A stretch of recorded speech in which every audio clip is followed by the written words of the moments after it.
ओम श्री गणेशाय नमः।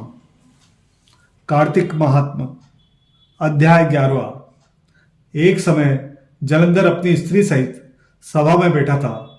तभी गुरु शुक्राचार्य वहां आ पहुंचे।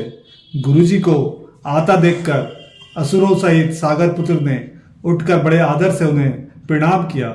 तेजस्वी गुरु ने उन्हें आशीर्वाद दिया और फिर उनको दिव्य आसन पर बिठाकर नम्रता से यह प्रश्न किया, हे गुरुजी, राहु का सिर किसने काटा था? आप हमें यह बताइए।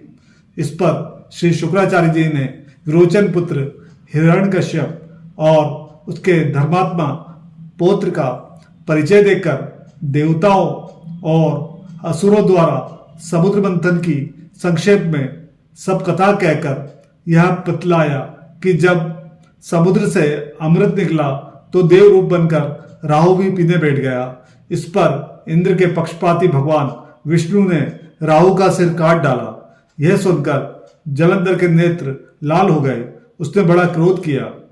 उसने धस्मर नामक दूत को बुलाकर आज्ञा दी कि तुम शीघ्र ही इंद्रपुर में जाकर इंद्र को मेरी शरण में लाओ। धस्मर शीघ्र ही इंद्र की सुधर्म नामक सभा में पहुंचा और उसने जलंधर के शब्दों में कहा, ए देवता धाम, तुमने समुद्र को क्यों मथा और मेरे पिता के सब रत्नों को क्यों ले लिया? ऐसा करके तुमने अच्छा नहीं किया। यदि तू अपना भला चाहता है तो उन सब रत्नों सहित देवताओं के साथ मेरी शरण आ, अन्यथा हे सुराधम, मैं सत्य कहता हूं कि तेरा राज्य ध्वंस कर दूंगा। इंद्र यह सुनकर बहुत विस्मित हुआ और कहने लगा, मेरे भय से सब पर्वतों को अपनी कुक्षी में क्यों स्थान दिया और मेरे शत्रु दैत्यों की क्यों रक्षा की? इस कारण से मैंने उनके सब रत्न हरण किए हैं। इंद्र की बात सुनकर वह दूत शीघ्र ही जलंधर के पास आया और सब बातें उसे कह सुनाई। शुभ निशुभ सेनापतियों को साथ लेकर इंद्र से युद्ध करने के लिए वो तैयार हो गया। शीघ्र ही इंद्र के नंदन वन में अपनी विशाल सेना उतार दी। अमरावती छोड़ देवता उससे युद्ध करने लगे। भयानक मारकाट हुई। दोनों पक्षों के आचार्य अपने अपने मृतकों को जलाने लगे। असुरों के आचार्य गुरु शुक्र अपनी मृत संजीवनी विद्या से और देव गुरु बृहस्पति द्रोणागिरि से औषधि लाकर मुर्दों को जलाते रहे।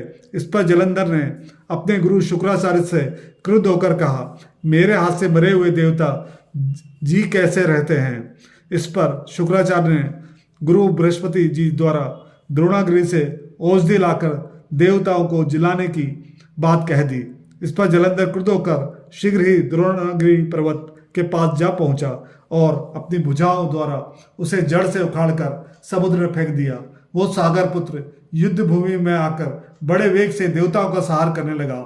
बृहस्पति औषधि लेने के लिए द्रोणागिरि पर्वत पर पहुंचे तो वहां पर उन्हें सूना मैदान मिला। तब वो भयभीत होकर देवताओं के पास आए और कहा कि युद्ध बंद कर दो, तुम लोग जलंधर को अब नहीं जीत सकोगे। पहले इंद्र ने जो भगवान शंकर का अपमान किया था, यह उसी का फल है। यह सुनकर देवता इधर उधर भाग निकले। सागर पुत्र निर्भय होकर अमरावती में प्रविष्ट हो गया। इंद्र के आदि सब देवताओं ने गुफा में शरण ली। जय माता ताप्ती।